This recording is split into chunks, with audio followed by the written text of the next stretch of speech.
وہ بھی واپس اپنے ساتھ جب ڈسٹرکٹس آتے اب ہیں تو دیکھیں وہ نا کراتے یہ ہیں۔ کتنی ایک پکچرسک جگہ ہے، بہت ہی خوبصورت. یہ تو یورپ اور سوئٹزرلینڈ وغیرہ میں نظر آتی ہیں اس طرح کی چیزیں ہمیں. بس اللہ کرے کبھی یہ اچھی طریقے سے ڈیولپ ہو، کیونکہ یہ کسی زمانے میں ملیٹنسی کا شکار ڈسٹرکٹ رہا ہاں ہے، اور دوسرا یہ کہ انفراسٹرکچر کے مسائل ہیں، کیونکہ جو پاک افغان بارڈر کے قریبی ایریاز ہیں جو زیادہ تر آپ پکچرز میں دکھا رہے ہیں، یہاں پہ روڈز کی جو حالت ہے وہ ٹھیک نہیں ہے، یا وہ پھر ٹھیک آپ نہیں اس ہے. طرح سے کہہ دیں کہ ہوٹلنگ انڈسٹری نہیں ہے، تو ٹورزم کے لیے روڈز اور ہوٹلز ہاں وہ یا تو بہت ریسٹورینٹس امپورٹنٹ. اور یہ چیزیں بہت ضروری ہیں۔ دیکھیں یہ خوبصورت ترین علاقے ہیں. میں حیران ہو رہا تھا جب میں یہ دیکھ رہا تھا کہ کیا خوبصورت اللہ تعالیٰ نے علاقے پاکستان کو دیے ہوئے ہیں اور کیا بیوٹی ہے. اور میں مطلب کہ دکھ ہوتا ہے کہ جب ہم دیکھتے ہیں کہ یہ ابھی تک ان ایکسپلائٹڈ ہے، ابھی تک ان کو ایکسپلائٹ نہیں صحیح طرح کیا گیا، بتایا نہیں گیا لوگوں کو. اور بہت ہی خوبصورت علاقے، مزہ آ گیا. اچھا یہ جو آپ نے مختلف علاقے ہیں، اس میں آبادی یہاں پہ سکیٹرڈ ہے، کافی زیادہ سکیٹرڈ آبادی ہے. ٹوٹل آبادی اندازن کتنی ہوگی باجوڑ کی؟ اصل میں جو لاسٹ سینسس تھا 2017 کا، تو اس میں تو باجوڑ کی جو آبادی پاپولیشن انہوں نے شو کی ہے وہ 1.1 ملین ہے، لیکن ٹھیک. ایکچولی گراؤنڈ پہ ایک تو یہ تھا کہ اس وقت بہت سارے لوگ، چونکہ یہاں پہ 2008 سے 2013 تک ملیٹنسی کی ایک ویو تھی، ہاں تو اس کی وجہ سے بہت سارے لوگ جو تھے وہ نیچے جا کے ڈسٹرکٹ میں سیٹل ہو گئے تھے، تو وہ آپ کہہ سکتے ہیں کہ اس میں جو پاپولیشن دکھائی گئی ہے وہ ایکچوئل نہیں ہے. گراؤنڈ پہ پاپولیشن اس وقت اس کی کوئی 1.4 to 1.5 ملین ہے، اور کافی پاپولیٹڈ ایریاز ہیں. ہاں یہ ہے کہ جو بارڈر کے قریبی دیہات ہیں وہ ذرا سکیٹرڈ ہے، کہ وہاں پہ اچھا. پاپولیشن کم ہے، ایریا زیادہ ہے، لیکن جو بالکل ویلی ہے، سینٹرل ویلی جو ہے وہ بہت پاپولیٹڈ ہے. تو لوگوں کا ذریعہ آمدنی جو ہے وہ بنیادی طور پر کیا ہے وہاں پہ؟ یہاں پہ 3 قسم کی ذرائع آمدنی ہے. ایک تو یہ کہ جو اس کی جو لینڈ ہے وہ بہت ایگریکلچر ڈسٹرکٹ ہے، مطلب ٹھیک. یہاں پہ اولیو پروڈکشن جو ہے پورے پاکستان میں کہوں گا کہ ٹاپ پہ ہے باجوڑ اس میں. اور دوسرا یہ کہ باجوڑ میں فروٹس بھی بہت زیادہ، اور پھر اس طریقے سے باقی جو فصلیں ہیں، گندم، باقی چیزیں. دوسرا جو ذریعہ معاش ہے لوگوں کا وہ یہ کہ باجوڑ کے جو پہاڑ ہیں وہ نیچرل ریسورسز سے بھرے ہوئے ہیں، اللہ نے یہ خاصیت باجوڑ میں رکھی ہے. تو یہاں پہ اب لوگ مائننگ کی طرف بہت زیادہ آ رہے ہیں، اور مائننگ جو ہے وہ ایک طرح سے سیکنڈ ایکٹیویٹی ہے جس سے لوگ اپنا جو ہے روزگار اور باقی چیزیں کرتے ہیں. اور تیسری جو ہے وہ یہ کہ باجوڑ کے جو لوگ ہیں بہت زیادہ وہ مختلف شہروں میں سیٹلڈ ہے، اور وہاں پہ وہ مختلف قسم کے ٹریڈ سے وابستہ ہے. تو ایک طرح سے آپ یہ کہہ سکتے ہیں کہ جو انٹرنل ریمیٹنسز ہے، مطلب لاہور سے یا کراچی یا باقی لوگوں سے جو لوگ وہاں پہ روزگار کرتے ہیں، وہ پیسے بیچتے ہیں، تو وہ ایک ذریعہ ایک وہ معاش ذریعہ ہو جائے. اچھا یہ جو میں تصویر دکھا رہا ہوں، یہ اسٹیڈیم ہے، یہ کیا ہے؟ یہ تصویر جو آپ دکھا رہے ہیں تو یہ ایک اسٹیڈیم ہے، اور اس طرح سے مطلب لوکل قسم کا اسٹیڈیم ہے. لیکن فضل، اگر یہ اسٹیڈیم وہاں پہ صحیح معنوں میں ڈیولپ ہو جائے تو کتنا خوبصورت اسٹیڈیم بن سکتا ہے وہاں پہ. اور کتنا اگر وہاں پہ کوئی انٹرنیشنل میچز ہو جائیں تو کیا خوبصورت سین ہوگا وہ. ہاں یہاں پہ اس طرح سے ہے کہ باجوڑ میں ایک دوسرا بھی اسٹیڈیم ہے، اور ایک انٹرنیشنل لیول کا اسٹیڈیم ہے جس کے لیے فیزیبلٹیز اور باقی ساری چیزیں تیار ہوئی ہیں، اور وہ اسی طریقے سے جس طرح قذافی اسٹیڈیم یا باقی ہے جو ہاں پلاننگ میں ہے. تو اگر یہ بن جائے تو یہاں پہ چونکہ ایریا بہت زبردست ہے، اور یہ باجوڑ اس طرح کا ڈسٹرکٹ ہے کہ یہ ایک ویلی ہے، مطلب پورے باجوڑ کے سراؤنڈنگ میں پہاڑ ہیں اور بیچ میں آبادی ہے، تو اور پھر گرینری ہے، اور پھر یہاں پہ سنو فالز بھی ہوتی ہیں سارے پہاڑوں پہ جو آس پاس ہے. تو آپ اس طرح سے اندازہ لگائیں کہ پانی کی بھی فراوانی ہے، گرینری بھی ہے، پہاڑ بھی ہے. تو ایک طرح سے اگر یہاں پہ اسٹیڈیم بن جائے تو پھر ظاہر ہے. تو یہ جو اس وقت تو پرائم منسٹر عمران خان صاحب ہیں، اور وہ تو ٹورزم کے بڑے شیدائی ہیں، اور خاص طور پہ جو فارمر فاٹا ہے اس میں تو وہ بڑا جاتے ہوتے تھے، اور انہوں نے بڑا ٹریول کیا ہوا ہے شکار کے حوالے سے بھی اور ویسے بھی. تو ابھی تک کچھ اس طرح کی چیزیں نظر آ رہی ہیں کہ ان کا کوئی انٹرسٹ وہاں پہ باجوڑ میں بھی نظر آیا ہو؟ پرائم منسٹر عمران خان صاحب جو ہے وہ 2 مرتبہ تو پرائم منسٹر بننے کے بعد باجوڑ آئے ہیں، اور اس سے پہلے بھی وہ 92 میں جب وہ اپنی بک لکھ رہے تھے ہاں. عزت مند یا غیرت مند پاکستانی، تو اس دوران بھی انہوں نے یہاں کا وزٹ کیا تھا. تو یہ اس طرح سے ہے کہ وہ باجوڑ کو بہت اچھا سمجھتے بھی ہیں، اور ریسنٹلی بھی کوئی 5-4 مہینے پہلے آئے تھے. یہ باجوڑ کی جو مین روڈ ہے جو ہاں مومند کو کنیکٹ کنیکٹیوٹی کے کرتی ہے، حوالے سے وہ ہاں انہوں کنیکٹیوٹی، نے تو وہ وہ روڈ ہاں انٹرنیٹ کا بھی اعلان کیا تھا وہاں، بالکل اس 4G طرح کا سے، تو بھی. وہ انوگریشن بھی اس نے کی تھی. اور وہ روڈ جو ہے اس کے اوپر کوئی 700 ملین روپیز جو ہے وہ خرچ ہو رہی ہیں، اور وہ ایک طرح سے پھر ہم یہ کہیں گے کہ منی موٹر وے ٹائپ ہے. اس کا یہ ویری گڈ. فائدہ ہوگا کہ باجوڑ کا جو ڈسٹینس ہے اسلام آباد سے جو آج کل 3 آورز ہے وہ گھٹ کے 2.5 آور پہ آ جائے گا. اچھا. اور پھر یہ کہ فیوچر میں اگر جو موٹر وے کا ایک پلان ہے کہ چکدرا انٹرچینج تک تو موٹر وے ہے, وہاں سے آگے اگر یہ جو چترال ٹنل ہے اگر وہاں تک موٹر وے بنتی ہے تو پھر باجوڑ اور دیر جو ہے یہ اسلام آباد سے 2 آورز پہ آ جائیں گے. واہ. اس اچھا کا جو ہے یہ بتائیں کہ باجوڑ میں جو میجر کوئی اگر شہر ہیں تو وہ کتنے ہیں اور کتنے بڑے ہیں, چھوٹے چھوٹے ہیں یا زیادہ بڑے ہیں؟ باجوڑ میں جو خار ہے جو باجوڑ کا ہیڈ کوارٹر ہے ہاں. وہ ایک مطلب اس طرح سے ہے کہ وہ چھوٹا سا شہر تو ہے لیکن چھوٹے سائز کا ہم ٹھیک کہہ سکتے ہیں. ٹھیک اور باقی جو ہے پھر قصبے ہیں, مطلب ٹھیک ہے. 4-5 اور ہیں. ٹھیک. پشت ہے وہ ایک قصبہ ہے, اسی طریقے سے عنایت قلعہ ہے وہ ہے, پھر لگڑے ہے جو بالکل پاک افغان بارڈر پہ جو کسی زمانے میں بہت بڑا بازار ہوا کرتا تھا جب یہ پاسز سارے کھلے تھے. اور باجوڑ کی ایک یہ بھی وہ ہے کہ الیگزینڈر جب انڈیا آیا تھا تو وہ نوا پاس سے اتر کے آیا تھا. نوا پاس جو ہے وہ باجوڑ میں ہے اور کسی زمانے میں یہ بڑا اچھا ٹریڈ روٹ ہوا کرتا تھا. تو ابھی بھی گورنمنٹ جو ہے وہاں پہ انہوں نے کسٹم ہاؤس بنا دیا ہے اور انشاءاللہ امید ہے کہ اگلے کچھ مہینوں میں وہ کھل جائے گا, مطلب یہ والا بارڈر. اس کی ٹھیک ہے. وجہ سے پھر جو سب سے بڑا ذریعہ معاش ہوگا لوگوں کے پاس وہ یہی ہوگا. چلو اچھا یہ بتائیں کہ جو ٹرائبز ہیں وہاں پہ وہ کون کون سے بڑے ٹرائبز ہیں؟ آپ تو مجھے پتہ ہے مروت ہیں, لیکن ہاں, وہاں پہ باجوڑ میں کون کون سے بڑے ٹرائبز ہیں؟ باجوڑ میں ایک مامون ٹرائب ہے جو سب سے بڑی ہے پاپولیشن وائز. پھر اس کے محمد ساتھ ہاں ماموند وہ کہلاتی ہے. مامون. اچھا. اور دوسرا جو ہے وہ سلارزئی ٹرائب ہے اور اسی طریقے سے عثمان خیل ہے تیسری بڑی ٹرائب ہے. تو یہ ٹھیک. 3 اور جو ہے وہ بڑے ٹرائبز ہیں اور باقی پھر چھوٹے کرائم چھوٹے ریٹ ٹرائب. کیسا ہے وہاں پہ؟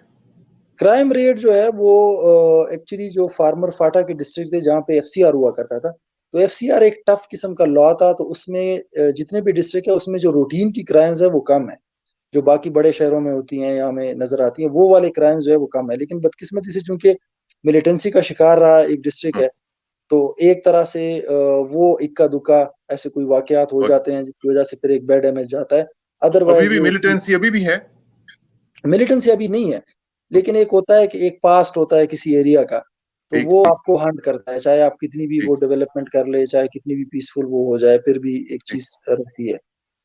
اچھا اب تو ذرا تھوڑا سا آپ کی طرف آ جاتے ہیں. مجھے یہ بتائیں کہ CSS کر کے تو لوگ افسر بننے کی کوشش کرتے ہیں, وہ تو آرام کرنے کے لیے اس سروس میں آتے ہیں, ہوتے تو ویسے وہ سرونٹ ہیں لیکن سرونٹ بنتے نہیں ہیں. لیکن آپ کو کیا مصیبت آن پڑی ہے فضل کہ آپ صبح سویرے اٹھ کے باہر نکل جاتے ہیں, رات کو ساری رات آپ جاگتے رہتے ہیں, آپ بھیس بدل کے مختلف جگہوں پہ پہنچ جاتے ہیں, ٹھیک ہے, اور مختلف جگہوں پہ جا کے آپ پرائس کنٹرول چیک کر رہے ہوتے ہیں, کبھی کچھ کر رہے ہوتے ہیں. آپ کیا ہیں؟ آپ اسسٹنٹ کمشنر ہیں یا چھلاوا ہیں؟ نہیں, اصل میں اس طرح سے ہے کہ جو اسسٹنٹ کمشنر ہوتے ہیں تھرو آؤٹ پاکستان, تو 1977 کا ایک لا ہے جس کو ہم لوگ پروفیٹیرنگ اینڈ ہورڈنگ ایکٹ بولتے ہیں. ٹھیک. اس میں وہ لوگ پرائس کنٹرول مجسٹریٹس ہوتے ہیں اور ان کی یہ رسپانسبلٹی ہوتی ہے کہ گورنمنٹ کا جو نرخ نامہ ہوتا ہے جو ہم ایشو کرتے ہیں DC آفس سے, کیونکہ ڈپٹی کمشنر جو ہے وہ اس ایکٹ کے مطابق کنٹرولر جنرل ہے. جو بیسک آئٹمز ہیں جس کو ہم نیسیسری آئٹمز بولتے ہیں, کھانے پینے کی چیزیں, اس میں وہ ریٹ ایشو کرتے ہیں منتھلی وائز. تو اس کو امپلیمنٹ کرنا ان کی ذمہ داری ہوتی ہے, اور اسی طریقے سے فوڈ کی جو کوالٹی ہے تاکہ کوئی زہریلی چیز یا کوئی گندی چیز لوگوں کے اوپر فروخت نہ کرے.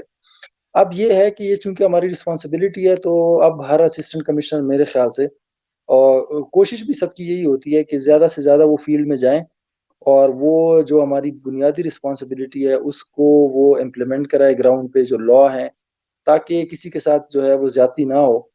کیونکہ جو ہماری 1977 کے اس ایکٹ میں جتنے آرٹیکلز ہیں, جتنے آئٹمز ہیں, وہ بنیادی ضرورت کے آئٹمز ہیں, اور ہماری 90% جو چیزیں جو لوگ بازار سے خریدتے ہیں وہ اس کے ساتھ وہ ڈیل کرتی ہے. اور مطلب آپ یہ کہہ سکتے ہیں کہ کسی بھی ڈسٹرکٹ میں جتنے بھی لوگ ہیں وہ آرٹیکل ڈیلی کے بیسس پہ لے رہے ہوتے ہیں. تو اگر اس کی کوالٹی خراب ہے یا اس کے ریٹ جو ہے وہ ہائی ہے تو اسی کو ہم لوگ عام زبان میں مہنگائی بولتے ہیں.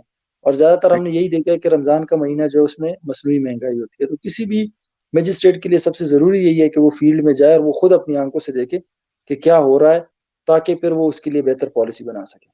لیکن وہ پھر افسرانہ جو شان شوکت سب کچھ ہوتا ہے, دیکھیں نا, اب اگر فار ایگزامپل آپ نے جانا ہے پرائس دیکھنی ہے تو آپ کو افطاری کے اوپر جانا پڑے گا, آپ کو سحری کے اوپر جانا پڑے گا, آپ کا تو دن خراب ہو گیا نا, پھر آپ کا آرام سارا خراب ہو گیا, آپ کی شامیں خراب ہو گئیں. تو وہ پھر کیا بنتا ہے؟ وہ تو مطلب پھر افسری تو نہ ہوئی نا؟ نہیں، اصل میں دو قسم کی چیزیں ہوتی ہیں نا ایک یہ کہ یا تو آپ کریں ایسے کام کہ جس سے عوام میں پذیرائی آپ کو ملے، اور بیسک یہ ہوتا ہے کہ سول سروسز میں آنے کا مقصد یہ ہوتا ہے جب ہم اسٹوڈنٹ ہوتے ہیں تو کہ ہم ایک ایسی نوکری کریں جس میں ہمیں عزت ملے لوگوں کی. ہاں، اب وہ عزت تو آپ کو تبھی ملے گی جب آپ لوگوں کے بیچ میں ہوں گے، جب آپ ان کے مسائل حل کریں گے اور ان کو لگے گا کہ آپ ان کے لیے اپنی نیند قربان کر رہے ہیں، فٹیگ لے رہے ہیں. تو باقی یہ کہ اگر پھر آپ وہ کریں گے کہ جس کو ہم لوگ شاہانہ افسری بولتے ہیں، اس کا یہ کہ آپ کی ذات کو تو چلو وہ ہو جاتا ہے، آپ کو سکون آرام مل جاتا ہے، لیکن وہ جو بنیادی پرپز ہوتا ہے جو آپ کے دماغ میں ہوتا ہے اسکول کالج کے دور میں، یونیورسٹی کے دور میں، وہ ہاں، پھر پورا نہیں ہوتا. ٹھیک بات ہے. اچھا، ایک تو یہ ہے کہ مجھے یہ ذرا اپنی نیند کے بارے میں بتائیں، کیونکہ میں نے جب بھی آپ سے بات کی آپ جاگ رہے ہوتے ہیں، رات ہو دن ہو، آپ سوتے کب ہیں؟ اصل میں رمضان میں اس طرح ہوتا ہے کہ سحری سے پہلے تو سوتے نہیں ہیں، اور سحری کے بعد پھر یہ ہوتا ہے کہ 1-2 گھنٹے سو جائیں، کیونکہ ہمارے جو 2-3 کام ہیں بیسیکلی. ایک تو یہ ہوتا ہے کہ جو منڈی ہے جہاں سے ریٹ نکلتا ہے ہاں، تمام پھلوں کا اور تمام اس کا سبزیوں کا، تو وہ چونکہ ہماری بنیادی رسپانسبلٹی ہوتی ہے تو اس میں ہمیں صبح ڈیوٹی کرنی پڑتی ہے. اور منڈیاں یہاں پہ لگتی ہے ارلی مارننگ، یعنی ہاں، 5 بجے سے شروع ہوتی ہے اور 7 ساڑھے 7 تک جاتی ہے، تب تک وہ ریٹ نکل آتا ہے. تو یہ ہوتا ہے کہ ہفتہ سحری کے بعد 1-2 گھنٹے سو لیا، اس کے بعد پھر منڈی چلے گئے. اسی طریقے سے جو باقی کساب حضرات ہیں ان کا بھی یہ ہوتا ہے کہ ان کی شاپس بھی صبح 5-6 بجے وہ شروع کر دیتے ہیں اور 7-8 تک ختم کرتے ہیں. تو اس وجہ سے وہ پھر یہ کہ وہاں سے واپس آ کے 8 بجے، چونکہ گورنمنٹ آف پاکستان کا جو ابھی ٹائمنگ ہے آفس میں وہ 10 سے 4 تک ہے، تو آپ کو 1-2 گھنٹے پھر مل جاتے ہیں، پھر آپ سو جائیں، پھر آپ بیچ میں تو پھر چلو نیند نہیں ملتی، لیکن یہ کہ ہاں، چلو دن میں جو ہے 4 سے 5 گھنٹے کی نیند ہو جاتی ہے ون آور میں. ٹھیک ہے. اور یہ جو میں تصویریں دکھا رہا ہوں، یہ آپ بھیس بدل کے وہاں پہ گئے ہوئے ہیں، لوگوں کو پتا تھا پہلے کہ بعد میں پتا چلا؟ کس طرح پتا چلا؟ نہیں، دو ایک چیزیں. ایک تو یہ کہ جب آپ جاتے ہیں نارملی جو آپ کے اسسٹنٹ کمشنر یا ڈپٹی کمشنر ہوتے ہیں یا جو پولیس والے، ان کو لوگ اس وجہ سے بھی زیادہ تر جانتے ہیں کہ وہ پروٹوکول اور یہ ساری چیزیں ہوتی ہیں، مطلب ان کی گاڑیوں کو لوگ جانتے ہیں، ان کے نمبروں کو، ان کے سپاہیوں کو. تو اگر آپ جائیں بغیر پروٹوکول کے، ہاں، دوسرا یہ کہ پھر آج کل تو یہ کرونا کی وجہ سے بھی لوگ ماسک پہن رہے ہیں، تو ہاں، اس کا بھی ایک افیکٹ ہوتا ہے کہ ماسک کی وجہ سے آپ کی جسٹ آئیز نظر آتی ہیں، تو آپ کو وہی بندہ پہچانتا ہے جو آپ کے ساتھ کلوز رہا ہو. تو بازاروں میں جو لوگ ہوتے ہیں وہ زیادہ تر آپ کے ساتھ اتنے کلوز نہیں رہے ہوتے، تو وہ پھر آپ کو نہیں پہچانتے. ہاں یہ کہ 10-15 منٹ قطار میں کھڑے ہو کے پھر اندازہ ہو جاتا ہے، کیونکہ آپ باقی گاہکوں سے مختلف ہوتے ہیں مطلب آپ ہاں، چیز پوچھ رہے ہوتے ہیں، کسی کے ہاتھ میں شاپر پکڑا ہے تو آپ اسے کہتے ہیں چپکے سے کہ یہ اس نے آپ کو کتنے کا دیا ہے، پھر آپ وہ شاپر لے کے اس کو کہتے ہیں کہ یہ ذرا تول کے دکھاؤ، تو اس کو اندازہ ہو جاتا ہے 10-15 منٹ بعد. لیکن یہ کہ تب تک آپ کا جو مقصد ہے یعنی جو ریٹ معلوم کرنا اور باقی وہ آپ پورا کر چکے ہوتے ہیں. اور اس کا امپیکٹ کیا ہوا ہے جو آپ یہ کر رہے ہیں، یہ سٹنگ آپریشنز جو آپ کر رہے ہیں، اس کا امپیکٹ کتنا ہوا ہے؟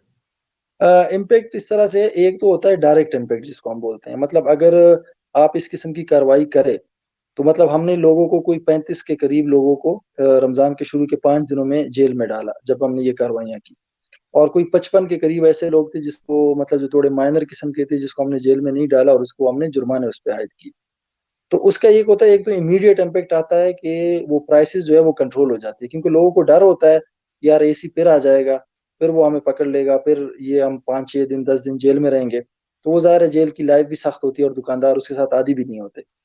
دوسرا ایک امپیکٹ ہوتا ہے لارجر، مطلب میں ہمیشہ یہ کہتا ہوں کہ جو ریٹ آف دا اسٹیٹ ہے کسی بھی سوسائٹی میں وہ ہونا چاہیے. مطلب کوئی بھی بندہ کہیں بھی بیٹھ کے کوئی بھی غلط کام کر رہا ہے، کوئی بھی کرائم کر رہا ہے، تو اس کے ذہن میں دو چیزیں ہوں. ایک تو وہ خدا کا تصور ہے کہ یار اللہ مجھے دیکھ رہا ہے، اور دوسرا جو ہے اس کے ذہن میں ہونا چاہیے کہ یار حکومت ہے اور اگر میں اس کے ہاتھ لگ گیا نا یہ غلط کام کرتے ہوئے تو پھر مجھے سزا ملے گی. تو یہ جو چیز ہے اس کا پھر سوسائٹی پہ ایک اچھا امپیکٹ یہ پڑتا ہے کہ پھر وہ لارجر اسکیل پہ کرائمز نہیں ہوتے، آرگنائزڈ کرائم نہیں ہوتے، مافیا ٹائپ. ہاں باقی اکا دکا واقعات ہوتے ہیں، کوئی چیز مہنگی کر کے بیچ دیتا ہے، کہیں پہ لڑائی ہو جاتی ہے. لیکن یہ جو ہم نے لاسٹ کچھ دنوں میں دیکھا پاکستان میں بدقسمتی سے پنجاب میں، ہاں، تو اس قسم کے جو واقعات ہوتے ہیں کہ آرگنائز قسم کے گیمز اور وہ ریاست کو اپنے ہاتھ میں لینے والی چیزیں وہ پھر نہیں ہوتی اگر آپ ریٹ آف دا اسٹیٹ اور اس قسم کی ذرا سخت کاروائیاں کریں. صحیح بات ہے. اچھا، جو آپ نے کہا کہ باجوڑ ڈسٹرکٹ ہے، تو ڈسٹرکٹ کا تو ڈپٹی کمشنر ہوتا ہے، تو یہ یہاں پہ ڈپٹی کمشنر بھی ہے؟